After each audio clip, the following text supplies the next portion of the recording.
ஒரு நாளைக்கு 21,600 முறை அஞ்செழுத்து சொல்லணும். எத்தனை தடவை சொல்லணுங்க? ஒரு நாளைக்கு 21,600 முறை சொல்லணும். எத்தனை தடவை சொல்றோம்? 108 தடவை சொல்றேன் சார்.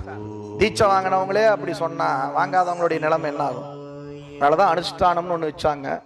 சரிப்பா, 108 எல்லாம் பத்தாது, ஒரு 216 சொல்லுப்பா. காலையில 108, சாயந்தரம் 108.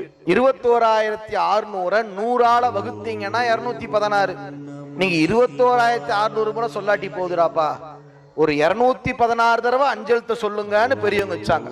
நம்பால் அதெல்லாம் ஆகாதுன்னா சரிப்பா, காலையில 108, சாயந்தரம் 108 சொல்றான்னு அதுல ஒரு ரிலாக்ஸேஷன் கொடுத்தாங்க. ஆனா சத்தியமா இது பத்தாதுங்க. உண்மையை சொன்னா 21,600 முறை நம்ம சொல்லணும். ஏன் தெரியுமா?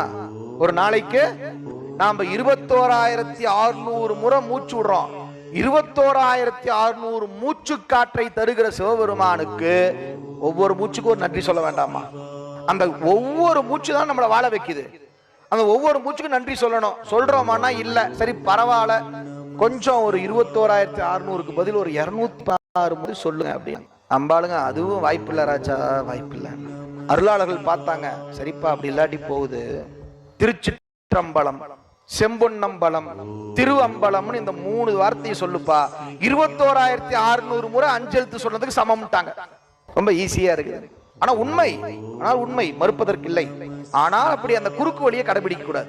ஆனா தெரிஞ்சு வச்சுக்கங்க, திருச்சிற்றம்பலம், செம்பொன்னம்பலம், திரு அம்பலம், இந்த 3 வார்த்தைய ஒரே ஒரு முறை சொன்னீங்கன்னா 21,600 முறை 5 எழுத்தை சொன்னதற்கு சமம்.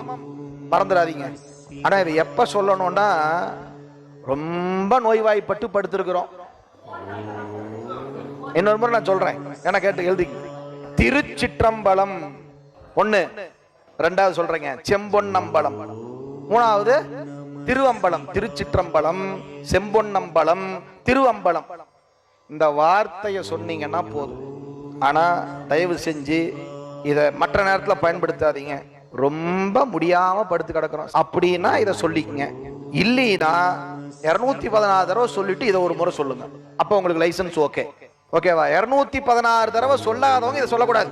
ஏன்னா நான் பெரிய ரகசியத்தை உங்களுக்கு இன்னைக்கு சொல்லியிருக்கிறேன். ஐயா தான் சொன்னாரு அப்படின்னு குறுக்கோழியை பிடிச்சிடக்கூடாது. ஓரளவுக்கு நேர்மையை கடைபிடிச்சிட்டு 216 தடவை சொன்னவங்க இதை சொல்லிட்டா 21,600 முறை சொன்னதா சாமி கணக்கு எழுதிக்குவார். சரிங்களா? மணிவாசகர் வரலாறுல வர்ற ஒரு உண்மை இது. கேள்விப்பட்டவங்களுக்கு தெரியும். மாணிக்க வாசகருடைய அருள் வரலாற்றுல வருகின்ற ஒரு உண்மை சம்பவம் இது. நாமெல்லாம்